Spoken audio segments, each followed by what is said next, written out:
Do you believe in fate? Well, here's one story about one woman, one dog, and a yellow brick road that led to a lifetime of friendship. Meet Julie Osborne, nicknamed Oz, a writer whose stories of inspiration led to a coincidental miracle. I have a blog called Tales of Oz that I started a couple years ago. And it was a year ago, just recently, November 26th, that my daughter and I were on the way to get our Christmas tree. And I randomly said, well, let's stop at Petco and see the dogs, which is really odd because I've never said that before, but there was something about stopping. So we went in, and of course I said the grand statement, we're not getting a dog today. What is it about this adorable dog? I just couldn't get over it. And so I held him. You know, Carolyn and I were just like, this dog, there's something about it. And of course there was no plan to get a dog. We were gonna get a Christmas tree. But after, I'd say about 45 minutes, I couldn't let him go. He was just so sweet.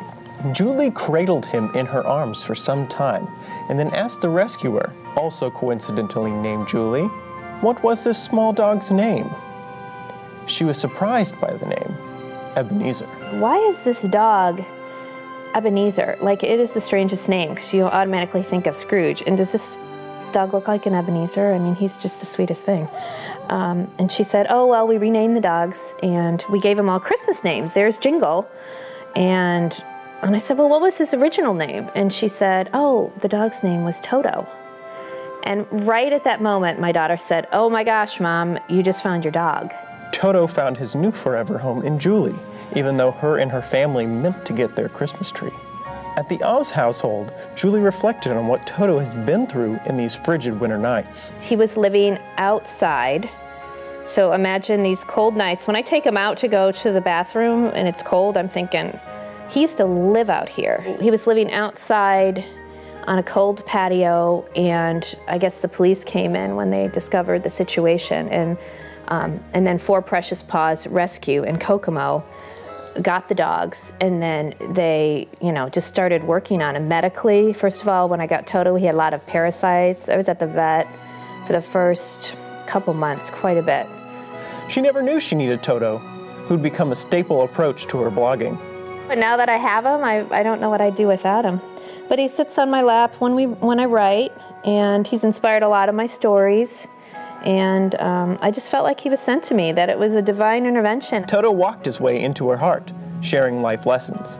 He befriended a large mastiff, even though the size difference, teaching her not to judge a book by its cover, or not to be afraid to approach something bigger than you. And the incredible magic of the world of Oz didn't stop there. Another little miracle, because I call it a miracle story, Toto story. And I got a notice from Chicken Soup for the Soul, and Toto's story is going to be in their Miracles and More book, which is so perfect. And I got that email last Sunday, which is so weird to get an email on a Sunday. And the significance of that is it was Toto's year anniversary of his adoption, the very day. Celebrating the years past and the wonderful mysteries of fate that have just begun. There's no place like home. A storybook ending for our new story beginning. If you'd like to check out Julie and Toto's blog, go to julieosborne.com to get some more information. For Pet Pals TV, I'm Adam Dunn.